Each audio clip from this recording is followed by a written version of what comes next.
En 2 de Pedro 3, del 2 al 4, dice, como todas las cosas que pertenecen a la vida y a la piedad, nos han sido dadas por su divino poder, mediante el conocimiento de aquel que nos llamó por su gloria y excelencia, por medio de las cuales nos ha dado preciosas y grandísimas promesas, para que por ella llegaseis a ser participantes de la naturaleza divina, habiendo huido de la corrupción que hay en el mundo a causa de la concupiscencia. La nueva versión internacional lo dice así: su divino poder, al darnos el conocimiento de aquel que nos llamó por su gloria y excelencia, nos ha concedido todas las cosas que necesitamos para vivir como Dios manda. Mira bien, Dios nos ha concedido todas las cosas que necesitamos para vivir como Dios manda. Cuando vayamos a la palabra de Dios, debemos ver qué es lo que dice. No dice que tenemos que vivir una vida de sufrimiento, de dolor, de tristezas, que las cosas nos falten, en necesidad, en pobreza, en enfermedad. No, nos ha dado todas las cosas necesarias para vivir como Dios manda. ¿Y cómo manda vivir Dios?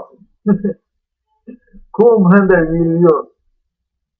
Wow, esa frase es bien interesante. Él nos manda es que vivamos en abundancia, que vivamos bien. Debemos recordar que Dios nos ama. Dios nos está esperando que pasemos en el mundo como cuando era joven cantaban, en las luchas y las pruebas, la caravana sigue descansando, sigue caminando, solo se detiene para descansar. No somos una caravana que va por aquí y por allá. Somos una iglesia gloriosa, con un plan de Dios glorioso para alcanzar el mundo. Y Dios nos da todas las armas necesarias para hacerlo. Y ciertamente si vivimos en pobreza, en enfermedad, no podemos predicar, no podemos llevar. ¿Qué le estamos llevando al mundo? Le muestras un Dios pobre, le muestras un Dios enfermo, le muestras un Dios que no se preocupa por nosotros.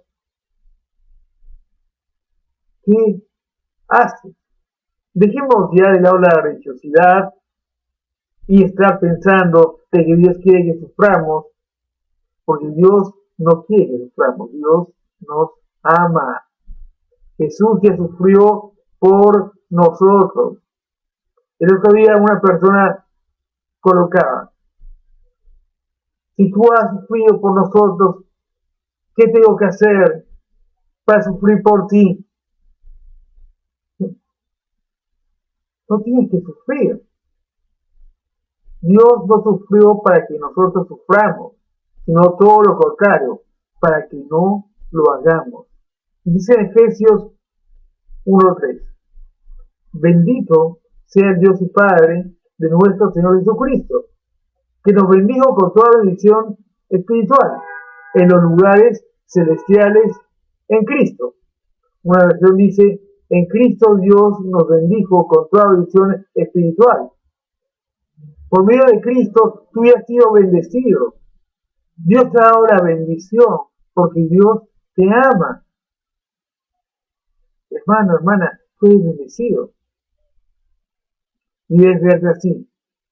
Sí, en el mundo va a haber aflicción, pero Jesús dijo confiar. Yo he vencido al mundo. Y Él ha vencido al mundo. Él nos ha hecho más que vencedores. De Romanos 8:37. Él lo hizo por nosotros, porque Él nos ama. Él nos ama. Si vienen esos profetas del temor, esos profetas de la pobreza y la enfermedad, a ti no les harás caso, porque ese no es Dios. Dios te ama y Él quiere lo mejor para ti. Él es tu Padre. Él es tu Padre y te ama. Qué maravilloso tener a Dios de Padre. quien nos ama. Pero vamos a ver hoy día dos aspectos de la palabra de Dios: el aspecto legal y el aspecto vital. El aspecto legal nos dice que todas las bendiciones y promesas de Dios son legalmente nuestras. Ya te pertenecen. Jesús ya pagó por ellas en la cruz y Él ya te las dio. No te las dará. Él ya lo hizo porque te ama. Dios te ama. Ya te dio todas las cosas. Todas las cosas están pagadas. Dios ya te dio todo. Pero también hay un segundo aspecto, que es el aspecto vital, que nos habla de poder experimentar en nuestras vidas lo que legalmente nos pertenece. Algunas personas piensan, por la gracia, Dios nos dio todo y ya no tenemos que hacer nada. Ese es el aspecto legal. Ciertamente tú no haces nada para merecer de Dios, pero ¿cómo recibes tú de Dios? Por medio de la fe. Por la fe nosotros recibimos de Dios. Al largo del Nuevo Testamento vemos cómo habla acerca de la fe para recibir. Dios ya te dio todo. Y está cancelado. Jesús dijo, consumado es, cancelado es, está terminado. Ya lo dio todo. Realmente te pertenece. Es como si tú tienes una herencia. Tú heredas $1.000.000. Está ahí tu herencia. Y dice el abogado que lo ha metido en el banco, solo debes ir y firmar y utilizarla. Ya es tuya, ya te pertenece. Pero si tú no vas al banco y firmas y la usas, ¿de qué te sirvió? Era tuya, pero no la disfrutaste. Y ese es el aspecto vital, es disfrutar de las cosas que Dios ya ha dado, experimentar su promesa. Porque el hecho de que legalmente sean nuestras no significa que lo vas a experimentar en tu vida. En Hechos 20:32 dice: y ahora, hermanos, os encomendamos a Dios y a la palabra de su gracia, que tiene poder para sobreedificarnos y daros herencia con todos los santificados. Es decir, la palabra de Dios tiene el poder para sobreedificarte. Pero nosotros debemos hacer algo. Debemos actuar en la palabra. Para poder experimentar las promesas de Dios, debemos entender qué confiabilidad, respaldo y autoridad tiene la palabra. Y eso es lo que vamos a ver. Lo primero que debemos entender es que Jesús y su palabra son uno. Vamos a Juan 1:1-14. En el principio era el Verbo, y el Verbo era con Dios, y el Verbo era Dios. Y aquel Verbo fue hecho carne y habitó entre nosotros. Y vimos su gloria, gloria como del unigénito del Padre, lleno de gracia y verdad. En este pasaje, la palabra verbo es la palabra logos, que significa palabra. Y varias versiones colocan palabra en vez de verbo, porque no es el significado real, sino que en el griego es logos. Y es algo que tú debes entenderlo.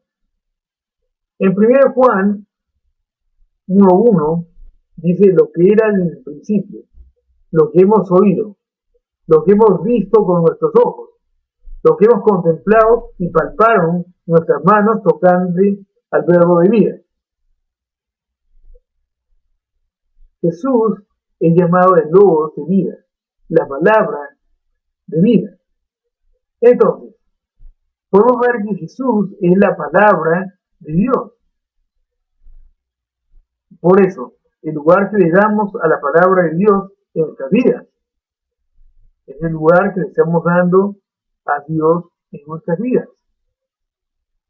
Recuerda, Dios y su palabra son uno. Lo segundo que debemos entender es que el poder de Dios está encerrado en su palabra.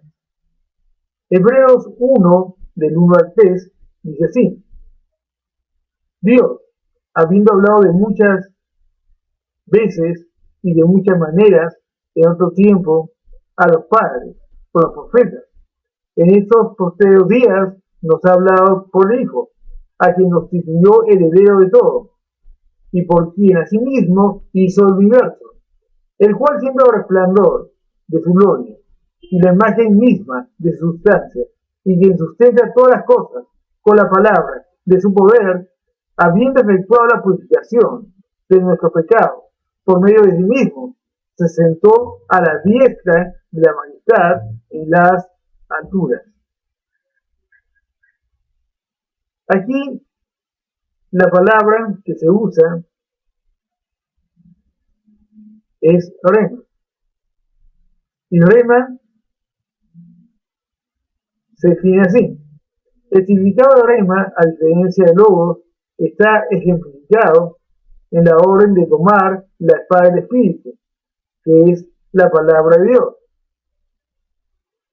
que se encuentra en Efesios 6:17.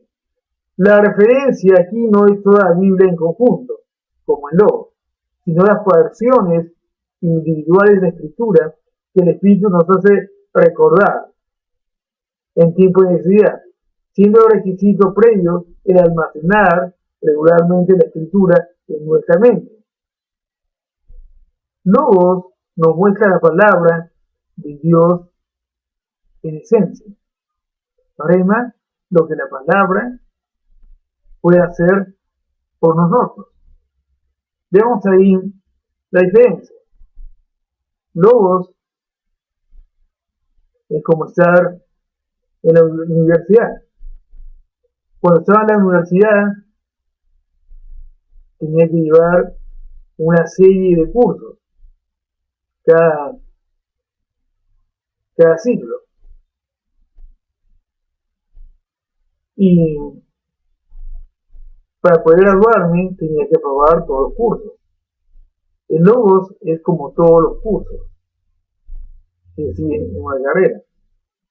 Pero Rema, cada uno de los cursos, por ejemplo, matemática, química, física, cada uno individualmente es como la Rema.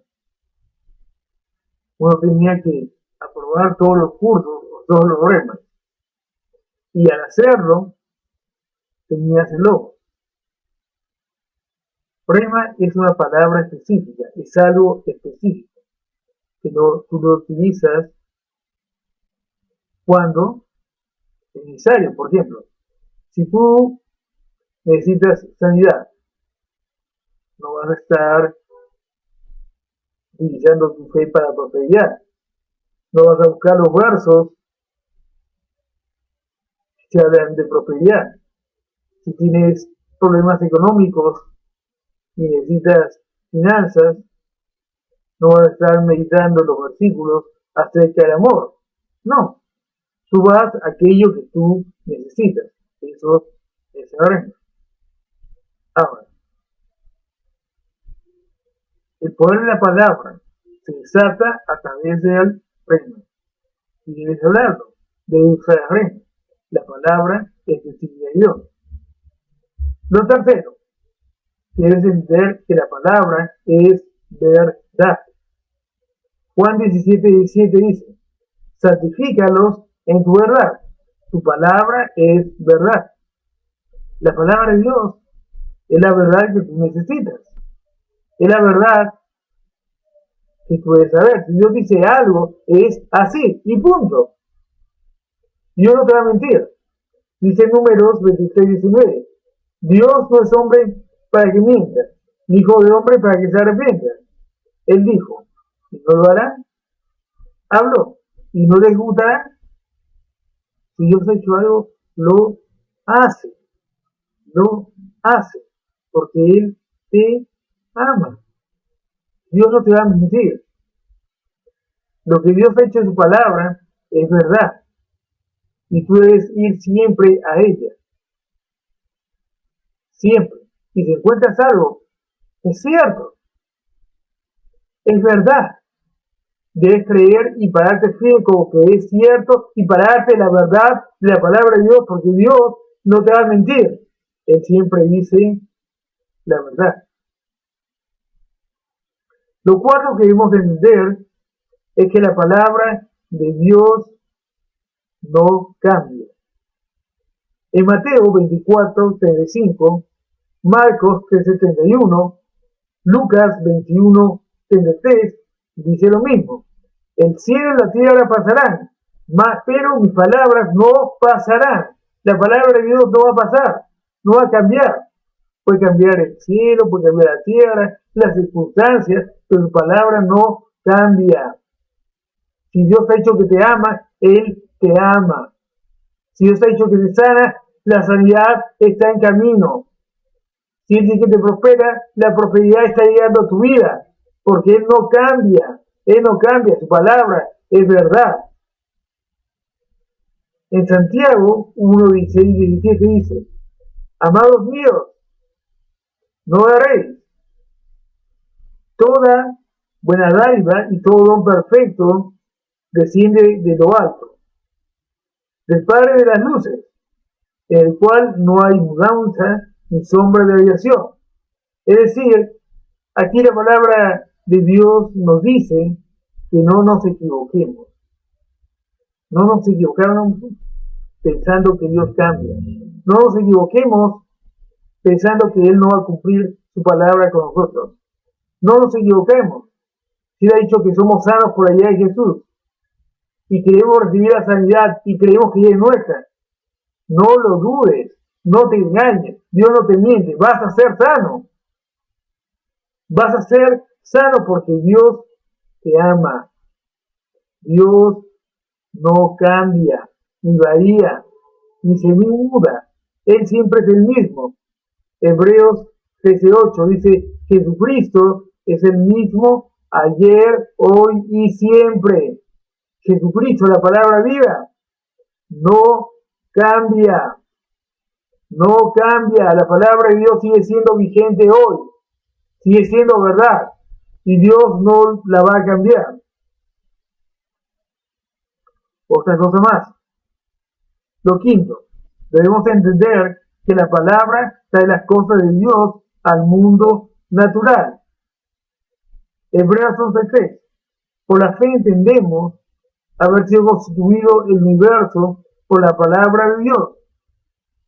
De modo que lo que se ve fue hecho de lo que no se veía.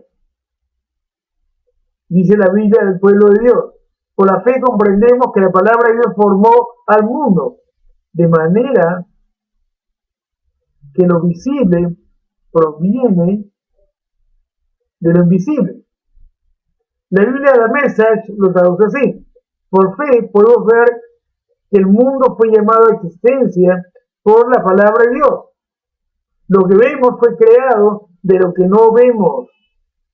Dios creó al mundo de las cosas que no vemos, de las cosas que no son visibles. En Génesis 1:3, en el principio creó Dios los cielos y la tierra. Y la tierra era desordenada y vacía.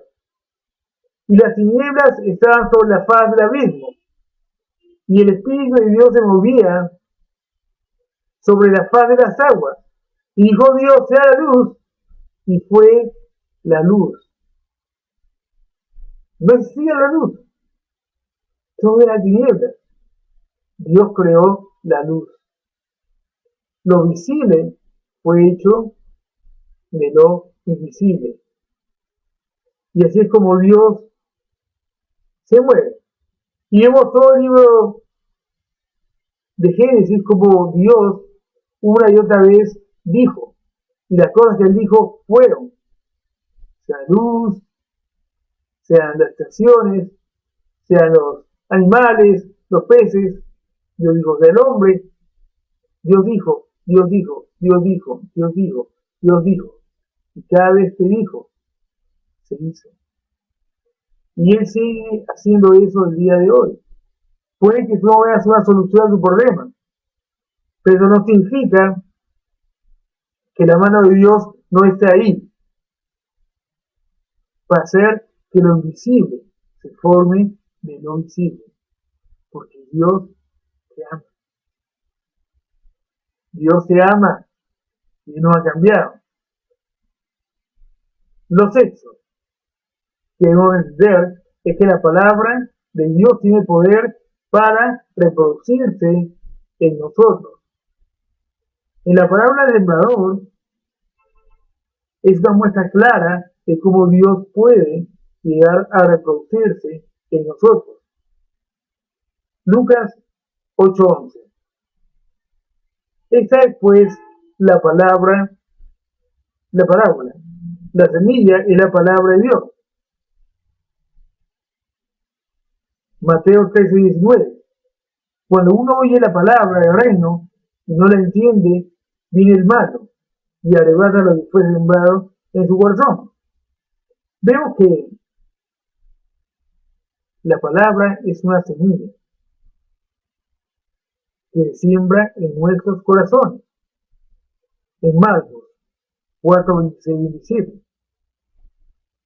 Decía además, así es el reino de Dios, como cuando un hombre echa semilla en la tierra, y duerme y se levanta de noche y de día, y la semilla brota y crece, sin que él sepa cómo, porque de suyo lleva fruto la tierra, primero hierba, luego espiga, y después grano lleno de espigas. Y cuando el fruto está maduro, enseguida se mete la hoz, porque la siega ha llegado. La palabra de Dios tiene poder para reproducirse y dar fruto. ¿Qué estás plantando en tu vida? Si tú plantas sanidad, la sanidad va a reproducirse en tu interior. Junto con eso va a la fe para que tú recibas lo que Dios ya te dio. Porque Dios ya te dio todo. Todo es tuyo. Cuando tú lo recibes por medio de la fe solo toma, solo se apropia de las cosas que Dios ya te ha dado. Lo séptimo que debemos entender es que para que la palabra se vuelva real en nosotros, debemos vivirla. Nosotros no podemos llevar a vivirla si no la conocemos. Juan 8:31-32. Dijo entonces Jesús a los judíos que habían creído en él: si vosotros permaneciereis en mí, seréis verdaderamente mis discípulos, y conoceréis la verdad, y la verdad os hará libres. Para poder ser un verdadero discípulo de Jesús, tienes que conocer y permanecer la palabra. ¿Cómo llegar a ser discípulo? Conociendo y permaneciendo en ella. Santiago 1:21-25. Por lo cual, desechando toda inmundicia y abundancia de malicia, recibid como en mansedumbre la palabra implantada, la cual puede salvar vuestras almas. Pero sed hacedores de la palabra, y no tan solamente oidores, engañándoos a vosotros mismos. Debe ser un hacedor y no un oidor. Si recibes la palabra, tú debes hacerla, debes actuar en ella. Dice, porque si alguno es oidor de la palabra, pero no hacedor de ella, este es semejante al hombre que considera en un espejo su rostro natural, porque se considera a sí mismo y se va, y luego olvida cómo es. Bueno, a la prueba. Agarra, mírate el espejo, peínate, arréglate y sal a la calle en un día de viento. Llegas al trabajo y dices, oye, ¿qué haces peinado? Pero si yo veía en el espejo estaba peinado. Pero luego pasó algo que tú no viste. No te diste cuenta que estaba haciendo de peinado. Olvidaste cómo eras. El verso 25. Mas el que mira atentamente la perfecta ley, la de la libertad, y persevera en ella, no siendo oidor olvidadizo, sino hacedor de la obra. Este será bienaventurado en lo que hace. Yo quiero ser bienaventurado en lo que hago, que todo lo que haga prospere. Ese pasaje es bien claro. No solo debes recibir la palabra, sino debes convertirte en un hacedor de ella, porque así se volverá una realidad en tu vida. En Josué 1:7-9 dice, solamente esfuérzate y sé muy valiente para cuidar de hacer conforme a toda la ley que Eliseo Moisés te mandó. No te apartes de ella, ni a diestra ni a siniestra, para que seas prosperado en todas las cosas que hagas. Nunca se apartará de tu boca este libro de la ley, sino que de día y de noche meditarás en él, para que guardes y hagas conforme a todo lo que está en él escrito, porque entonces harás prosperar tu camino, y todo te saldrá bien. Mira que te mando que te esfuerces y seas valiente. No temas ni desmayes, porque Jehová tu Dios estará contigo en donde quiera que vayas. Eso que Dios le dijo a Josué sigue vigente el día de hoy. Debemos oír la palabra, guardarla y hacerla. Solo así haremos una realidad en nuestra vida y producirá el fruto deseado. Mira, cuando tú colocas la palabra de Dios en tu corazón, algo pasa. La fe llega. La fe llega.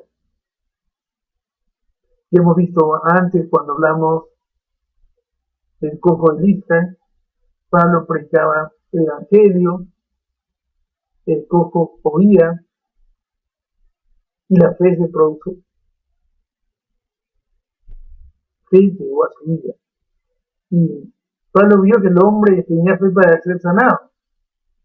Y le dijo, levántate sobre tus pies y anda. Y vemos que el cojo no le dijo, ay papito, estoy 40 años sentado, ¿cómo me voy a parar? ¿No te das cuenta cómo estoy? No, el hombre nunca se había parado, nunca había caminado. Pero en ese momento él saltó y anduvo. Y toda la gente vio el milagro de lo que había pasado. Y eso pasa. Cuando llega la palabra, tú tienes que hacer algo. Tú tienes que hacerlo. Esa historia está en Hechos 14:7-10. Pero lo puedes ver a lo largo de la Biblia.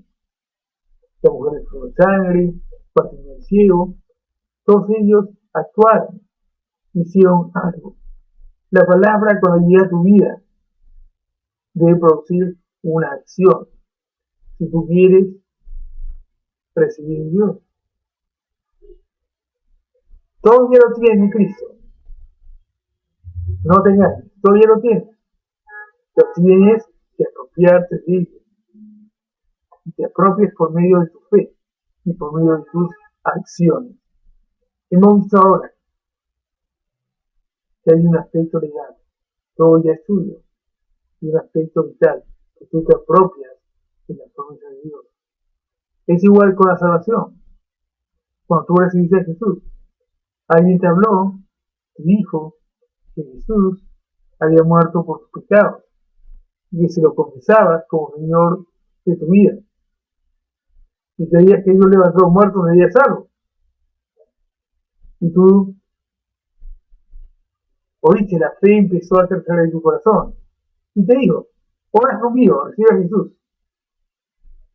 Y tú recibiste a Jesús y recibiste la salvación. Y posible tú me escuchas el día de hoy.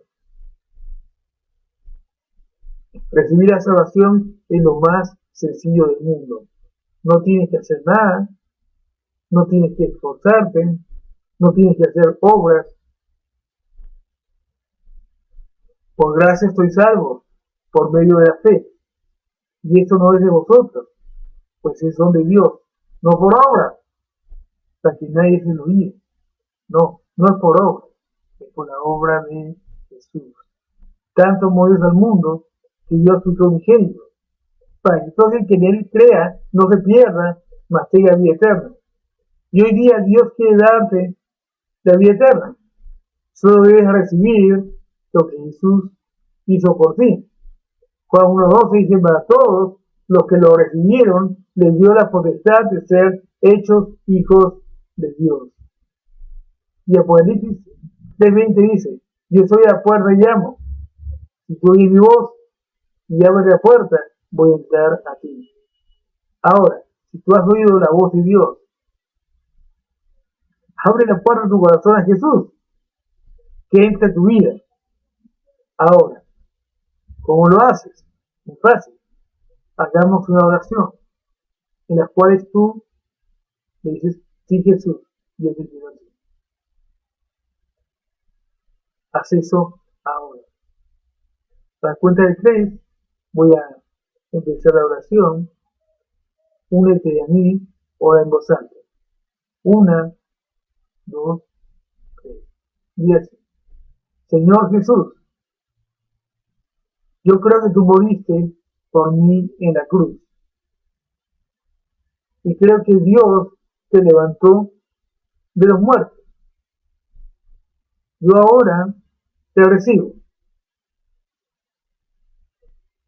como mi Salvador y te confieso como mi Señor. Gracias Jesús por estar en mi corazón. Gracias Jesús por darme la vida eterna. Amén. Ahora Cristo está en tu corazón. Eres mi hermano en Cristo. Que Dios te bendiga. Y Dios te recuerde algo. Dios te ama abundantemente.